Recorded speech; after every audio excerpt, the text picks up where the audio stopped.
I must go to him. He is coming. This is the No Fear podcast. We know what scares you. I'm Mel, And I'm Lisa. and this is the No Fear cast, the podcast where we dissect horror and all the things that scare us. 2025 is here, and so is an ancient vampire ready to invade. Tonight, we are talking Nosferatu. We are indeed talking Nosferatu. So obviously, I think a lot of people are talking Nosferatu right now. We listeners are, well, first of all, it's just Mel and I today for this podcast episode. Matt could not join us, but don't worry, he did not succumb to the vampire plague. He will be back soon. Um, but we thought that since everybody is already talking about the Robert Eggers Nosferatu that came out at the end of 2024, um, we are actually not going to be talking about that one today. We are going to be talking about the Nosferatus that came before. So we are going to do a little bit of a brief deep dive into the history of Nosferatu and hopefully shed some light on the new film so that, when you do go see it, by the way, I highly recommend going to see it. I really enjoyed it. I thought it was a great, great addition to the lineage of Nosferatus in our film history.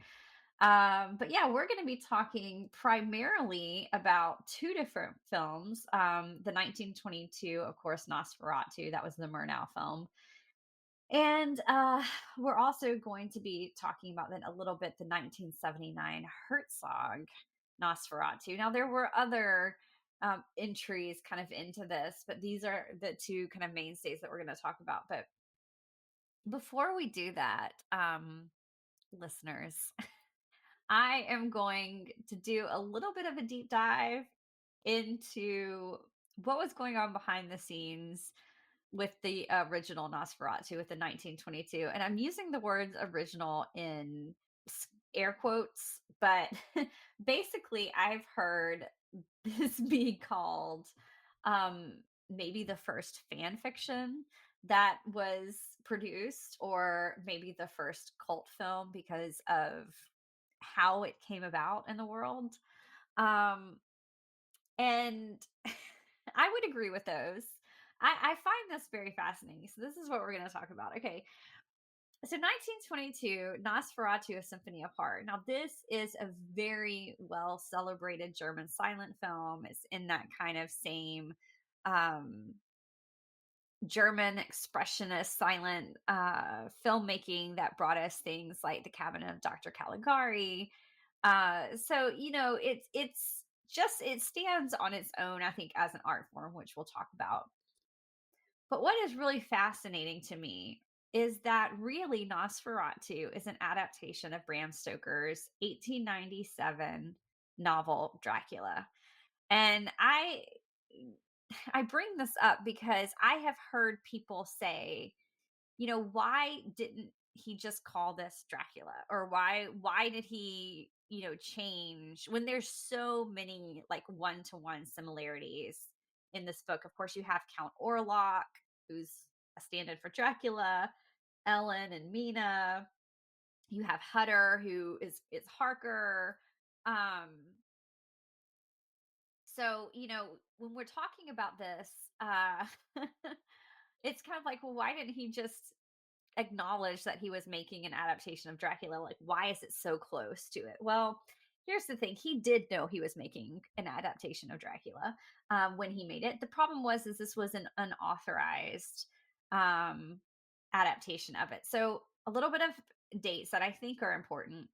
Bram Stoker himself died in 1912, so he died a full decade before this film came out. But Florence Stoker, his widow, was still very much alive when Nosferatu was made. She lived until 1937. And I bring her up because Florence Stoker is a really important character in this saga. But I'll get to her in just a minute. Murnau, F.W. Murnau, the director, the filmmaker of Nosferatu, had previously made another adaptation called Der Jahreskopf in 1920. So that's 2 years before Nosferatu. This was a remake of the strange case of Dr. Jekyll and Mr. Hyde. That one pretty much flew under the radar. People watched it. They knew it was a Jekyll and Hyde remake, but nobody really said anything. Part of that might have been because it was a little bit older than the Dracula novel. Um, Jekyll and Hyde came out in 1886. Robert Louis Stevenson had also died in 1894. So he died much earlier. So you're talking decades at that point. And if the estate of Robert Louis Stevenson noticed what was going on, they didn't say anything. So we're not really totally sure, but Murnau probably thought, oh, I can kind of get away with this. And so his next step was Nosferatu. Here's the problem, though. Florence Stoker was very, very protective over her husband's novel. And she was very protective over what happened to it and how it was made. Now, Stoker himself was, I don't know, he had made Dracula into a play that famously ran at the Lyceum Theater. So he knew about adaptations, and I don't know if there were discussions behind the scenes about what he wanted to happen after he died, but she had a very tight control over what was happening.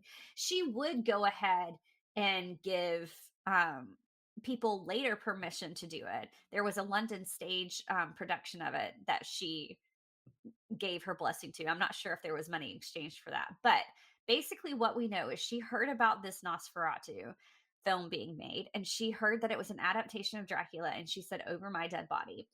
So in April of 1922, she went to the British Society of Authors, and she basically said, I need your help because I want to sue the production company that is making this. And they helped her do that. So she won.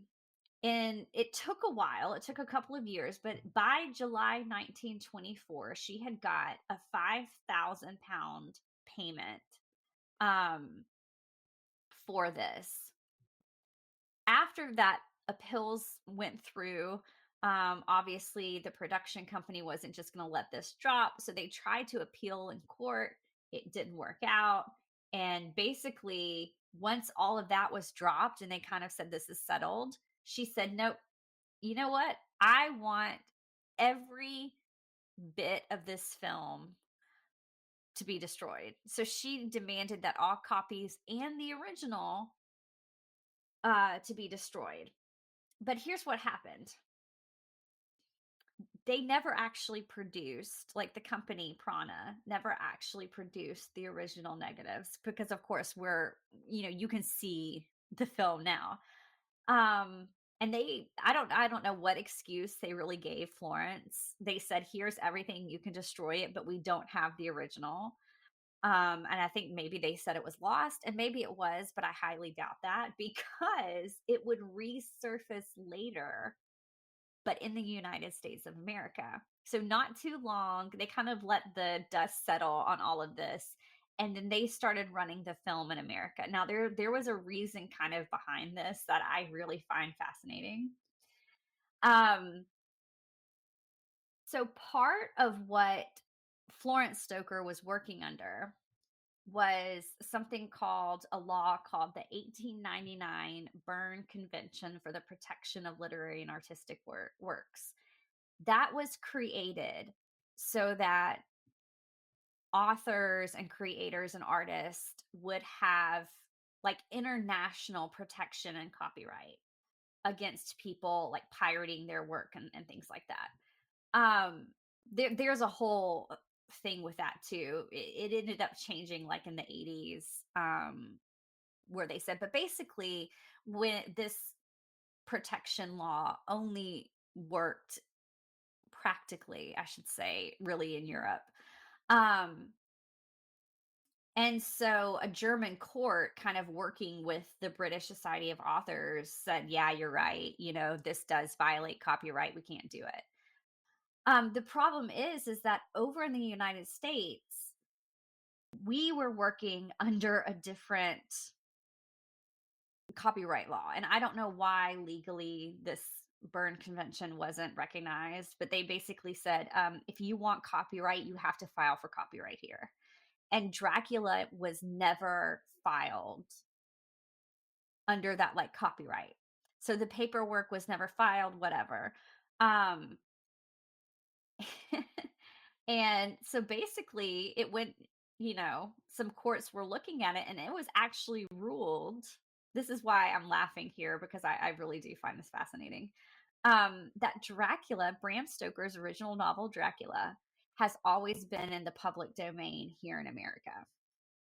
So that was kind of the legal loophole that Murnau was able to use in order to get his film seen. Now, of course, Florence heard about this and she was spitting mad.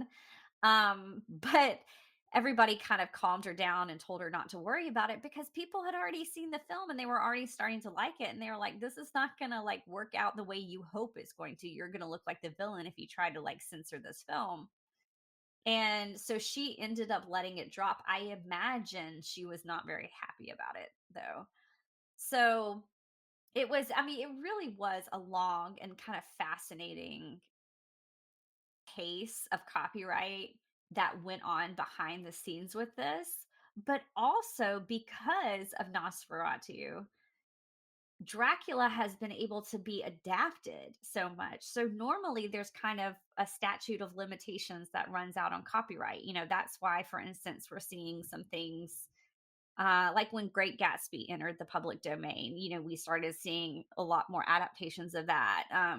Very famously, Winnie the Pooh was turned into a horror film a few years ago because of this like copyright and entering in the public domain. But we've always had Dracula that people have been able to make. And so that's why really early on, for instance, Universal was able to make their Dracula films, and they were able to kind of get into that space. Now they later were able to copyright kind of their version, and they got into trouble with some of Bela Lugosi's family over who actually owned the image of that version of Dracula. But that's why we've always had Dracula. But that is also why Nosferatu is not a Dracula. So even though Nosferatu is a Dracula, um, that's why we're not seeing it. So again, I just um really kind of find this fascinating for multiple reasons. Um and one of the reasons I did want to bring this up is that the any sort of vampire I think that we have in our American film really is reliant both upon Dracula, but also this version of Nosferatu. Because everything that came after it, they both were building on the lore of both films. Even though Nosferatu is an adaptation of Dracula, it changes some key things in the lore, which I'm sure we'll talk about. Um, and even just the representation of the vampiric creature, too, is very different. But by the time we get, like, say, to Werner Herzog's 1979 Nosferatu adaptation, it really does kind of adapt both Nosferatu and Dracula. And he's able to pull names from the actual Dracula book that Murnau was not able to do with his film. So I find this very, very fascinating. I also really would like to know more. And this has kind of sent me down a rabbit hole with Florence Stoker because um, just I think on the role she took on her husband's estate and like the control she wanted to have. I think she seems like a very smart businesswoman. Uh, so I'm just really, really fascinated by that. I'm not going to go much more into detail because I don't want to just bore poor Mel listening to me rattle on about legal loopholes and copyright. But if you've ever wondered why Nosferatu is not just Dracula when it really is Dracula, now you know. I am not bored at all. I was sitting on the edge of my seat listening to this information. I kind of knew that Nosferatu was I mean, I guess plagiarism might be too strong of a word, but kind of fan fiction, as you mentioned, um, might be a nicer word. But I didn't know all those details. That was really interesting. And I can understand how you went down a rabbit hole. Yeah, it's really fascinating. I mean, just the making of the 1922 Nosferatu is pretty fascinating too. I mean, to me, it's clear that Murnau knew what he was doing, that he was making an unauthorized, I mean, plagiarism might be too strong of a word. I'm going to say unauthorized adaptation. I like that um, term. It's better. yeah. Yeah. But even the company itself, Prana, is really fascinating when you look at where it was in the time. So it was co-founded. That's the studio who made Murnau's Nosferatu. It was co-founded by Albin Grau, and he served as the film's art director. So obviously that's really important because Nosferatu is one of these films that people really kind of pay attention to the art of it. But he was a like very well-known occultist. And so he was the one who wanted to make sure to include, like, when you're looking at Count Orlok's book and stuff, that you actually see occultist symbols in there, and those were real, um, because he was just so fascinated by that. Which I don't know. I always love learning stuff like that.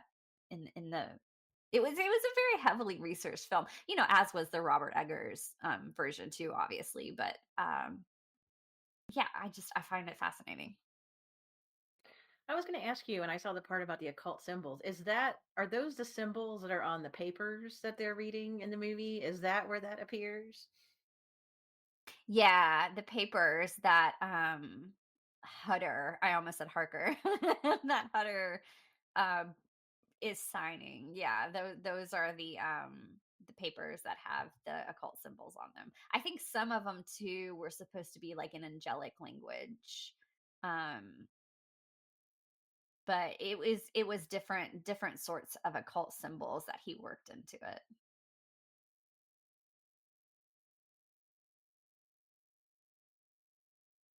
Well, I guess one place that we can start is just kind of our thoughts on these two movies. I know, Lisa, you saw the new one, but we're trying to avoid spoilers. So I guess I'll mention just a few of the things that I noticed rewatching the 1922 Nosferatu and the 19.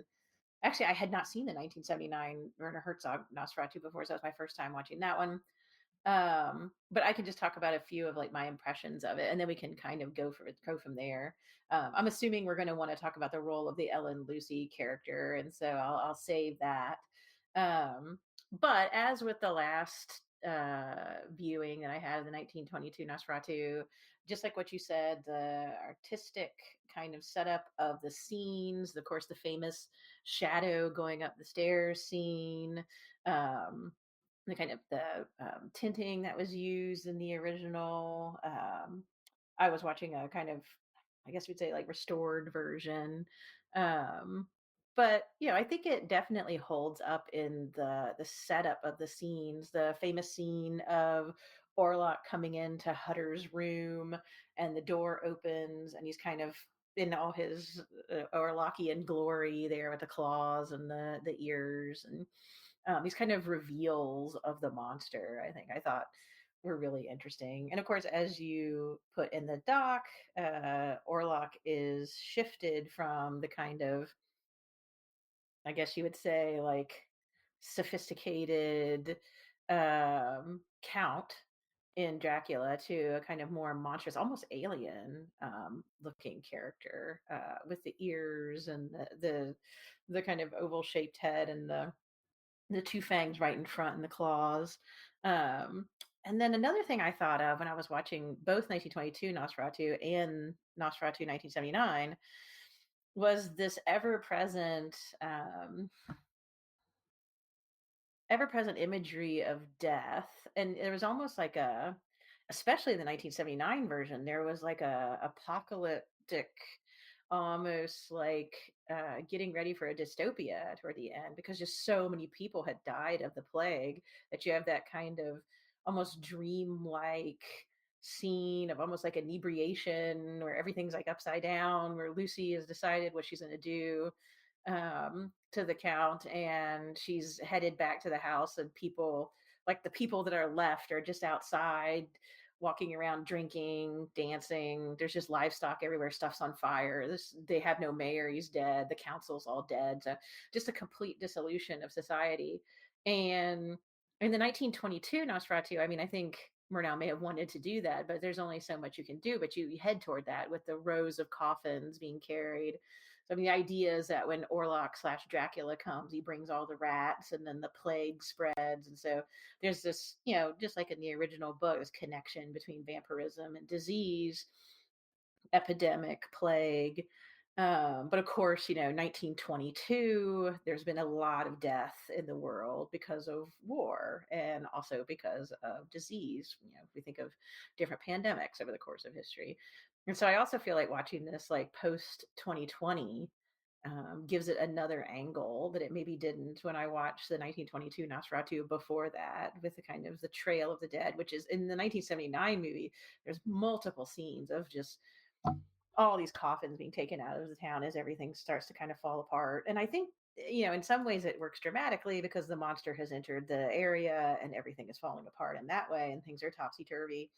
But I also think, like, especially for the 1922 version, it just seemed like to me such a depiction of the real life horrors that people had been going through at that time. And of course, you're in Germany in the interwar period, and I don't know all of that history, but of course, there's tumult. And there's tumult all over the world, of course, at that point as well. And so I don't know, it's interesting to think about this kind of unauthorized adaptation of Dracula taking on those larger themes in regard to those aspects.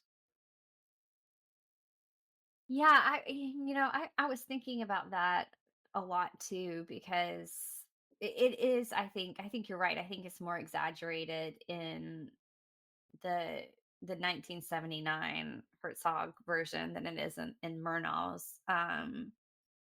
But I do find it fascinating because when you look at when you look at Bram Stoker's novel, those themes are there. Those themes are present, but it seems to be much more. And I'm thinking particular, and we're going to have to talk about Mina, Ellen, Lucy. That kind of amalgamation of the female character, the main female character, I guess, in all of these versions. But um in the original novel, it is a lot more, I think, about the cultural shifts that, like, that's where the fear lies, is in how the world is changing and shifting. And again, it's probably because of right when it was written and when it came out, because just in those 20, 30 years, a lot had changed, as you had pointed out. But um I think the true fear that you're feeling is this fear of a cultural shift, of things changing. You have the foreign influence of Dracula coming in and like seducing the women, and Mina herself kind of representing this, I mean, literally the new woman, but a new sort of woman, a new sort of way that women can interact with society that is changing and that can be threatening to certain structures. So to me, that kind of, when you're looking at the metaphor of fear in the book, that's where a lot of it was lying, was this, like, this cultural and societal structure that was being changed and threatened. And I mean, I'm not saying that it's not there in like the Nosferatu, but by the time you do get to 1922, and then obviously, fast forward into the 70s, there it's there too. But in 1922, you had, like the Spanish flu epidemic, which was everywhere.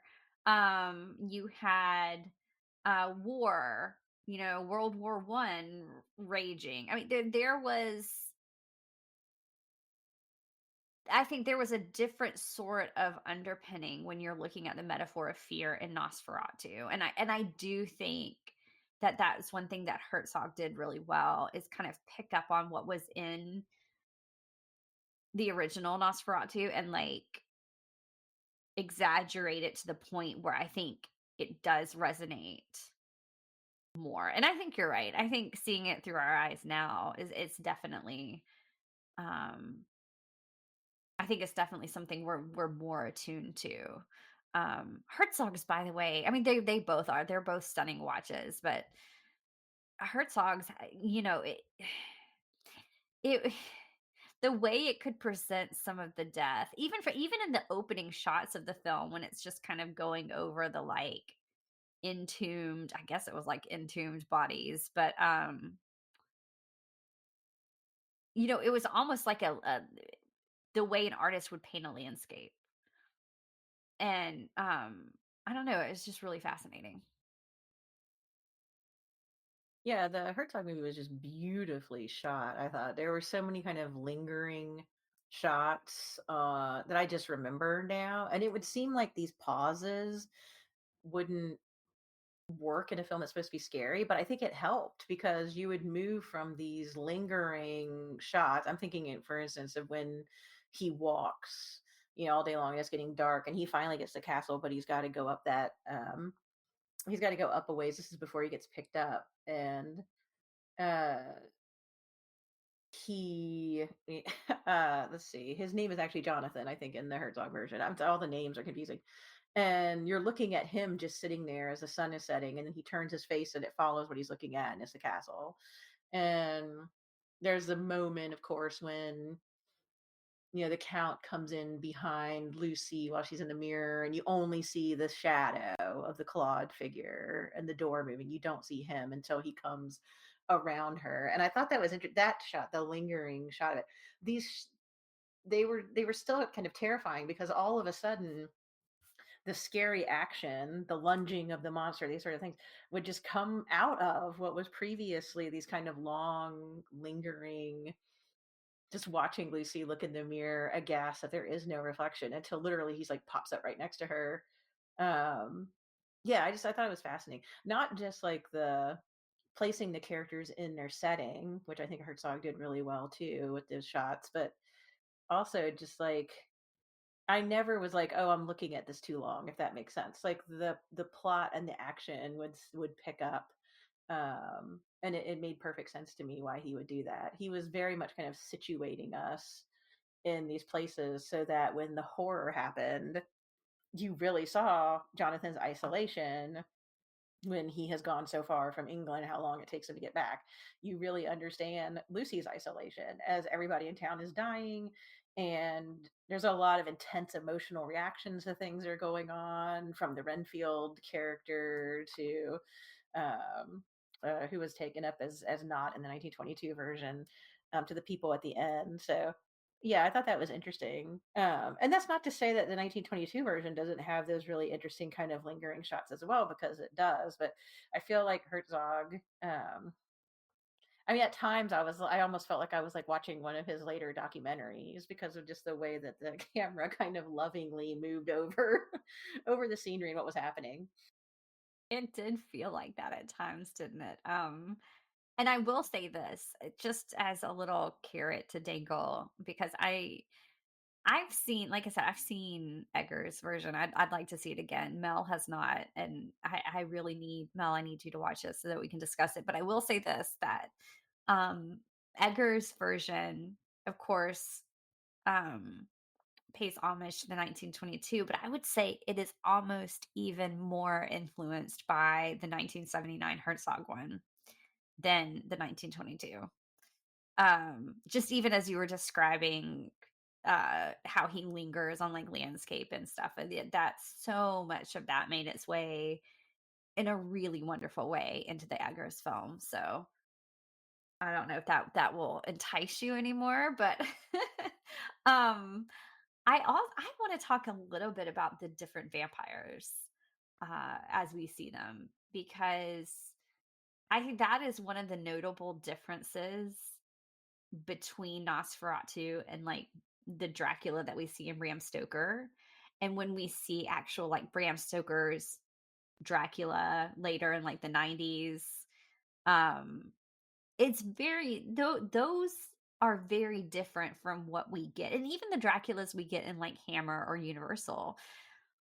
Nosferatu is such an iconic character. We did look this up, listeners, in case you're curious, because we were about where he got the name Nosferatu and if he, um, because as far as we could remember, we didn't. And I think Mel, you're like me. I've read Bram Stoker's Dracula more than once, many, many times, and I couldn't remember the word Nosferatu in there. But when we looked it up, apparently there is an old Romanian word. Now, again, we found this on the internet, so take it with a grain of salt. But there's an old Romanian word, nesu feritu, which means the offensive one. And that was what they called vampires. I guess one word for that. There are others I've encountered in the folklore, but strigoi, but this one apparently is where it came from. Again, I'm saying that, say take that with a huge grain of salt, because I have not verified that in any academic sources. But apparently that was something that word itself was popular in the 19th century, and so that's probably where Murnau would have picked it up. But Count Orlok is not Count Dracula, even though they're both wealthy men. They both have land, they both have estates, they both have titles, but Orlok is very different from Dracula. Dracula, I think, is presented as a monster, but a much smoother one. I will say he's able to kind of walk amongst people and not be immediately noticed. Orlok is not that. He is not the debonair kind of, upper class man that we get when we look at Count Dracula. He's monstrous, as you mentioned, he's almost alien looking. Um and I find this really interesting because there is still kind of a supernatural seduction to his character. But it's much different than is in Bram Stoker. Also, a few other things. Dracula isn't destroyed by daylight. That actually came from Nosferatu. Of course, very famous, the endings of Nosferatu, where he's destroyed when the sun comes up. Dracula himself is just kind of weakened, but can walk in sunlight. By the end of the novel, he certainly can. Um, so I don't know, what other real differences did you notice about these two vampires? Oh man, you hit the ones that I was thinking about. I'm not sure what else I can add other than the fact that I was really struck by the idea of the monstrosity that Dracula could enter England and be this sinister presence, but kind of fly under the radar a bit. Whereas Orlok, I mean, it kind of seems like Orlok really is like a creature of the night, right? That that he is kind of consigned to those darker times and regions, much more kind of connected to the rats and the earth, I think. Even though Dracula is, obviously, it seems like in the 1922 and the 1979 version, the overflow of vermin was like, it's just like piles and piles and piles of rats by the end of the 1979 one.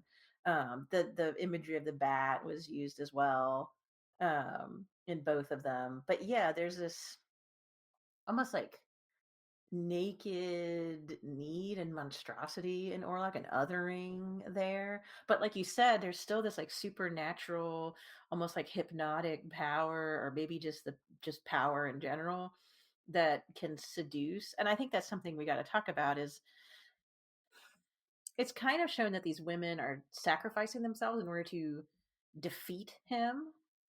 Um Interestingly, both are married women, but they have a pure heart, so they can kind of sacrifice themselves. But there also appears to be some sort of like seduction as well. In the 1922 version, you see like a kind of mental connection between Orlok and Ellen. You see a similar thing in 1979.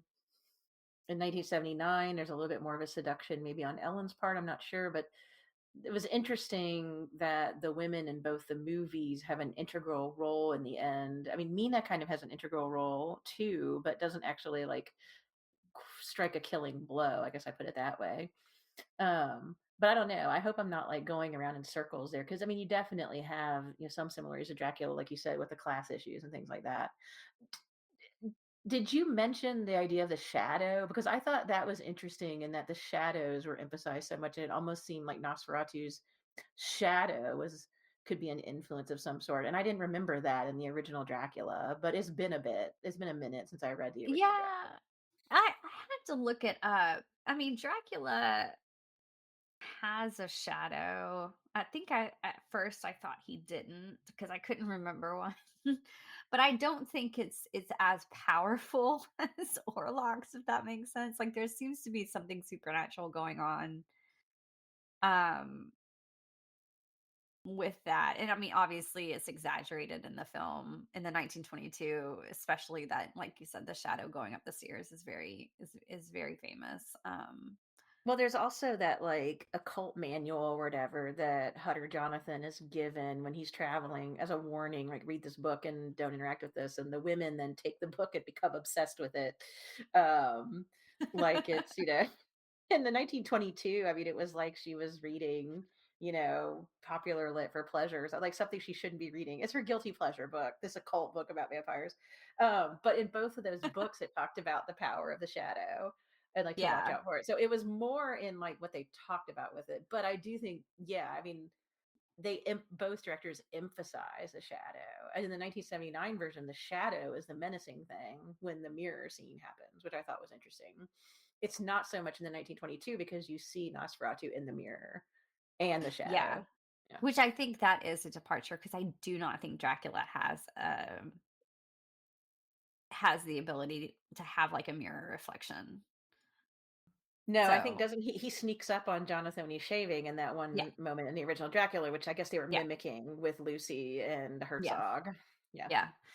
Yeah. Yeah, I don't know. It's really interesting and I'm gonna stay well, I'll just say this, I'm gonna say vague because I think that there is a bit of a change in the Ellen character in the new version of Nosferatu.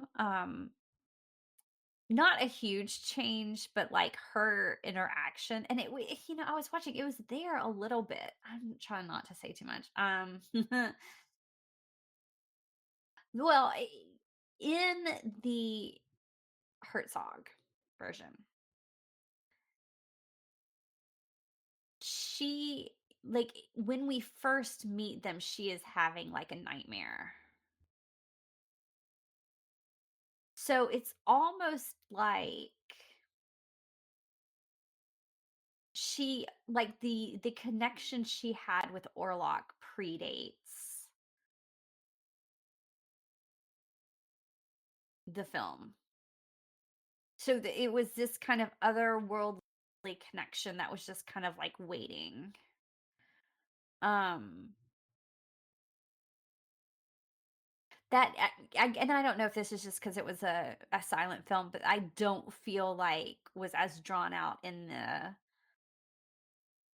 1922 version, and it's certainly, I mean, Mina, she has a connection. Of course, we've got to mention too that there are multiple women in Bram Stoker's Dracula. Lucy and Mina are 2 separate characters, even though Mina is kind of the main female character, but Dracula is kind of seducing and preying on multiple women.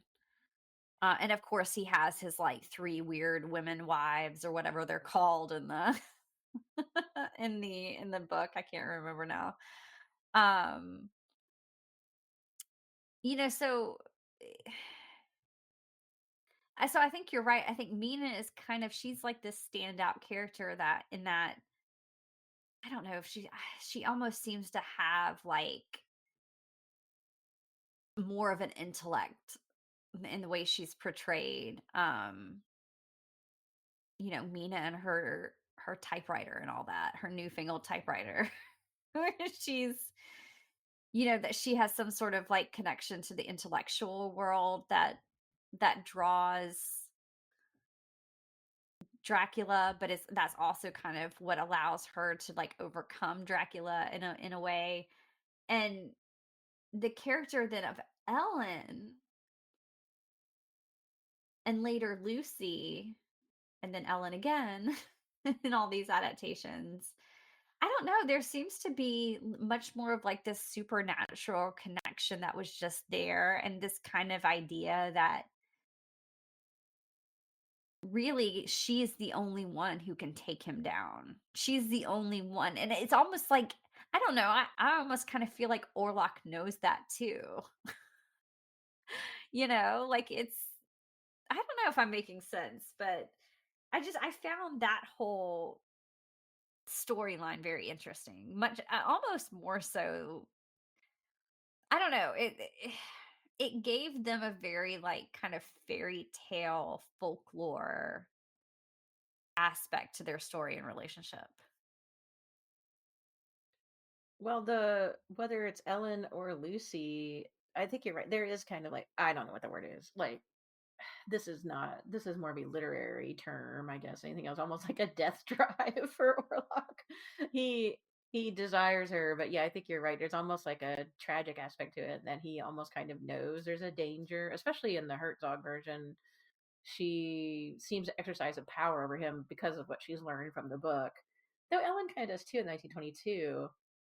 Um, but yeah, it was interesting to me watching 1922 and 1977 79 back to back that the two it seems like to me like exactly what you're saying that the women Ellen or Lucy and Orlok slash Dracula depending upon the 22 or the 79 they are kind of the main characters of the piece. The Hutter or the Jonathan is just a bridge to get us to Orlok and to get Orlok Dracula where he needs to be. The confrontation, the showdown, or the relationship, if you will, is between the woman and the monster, and the woman wins, albeit it's a sacrifice.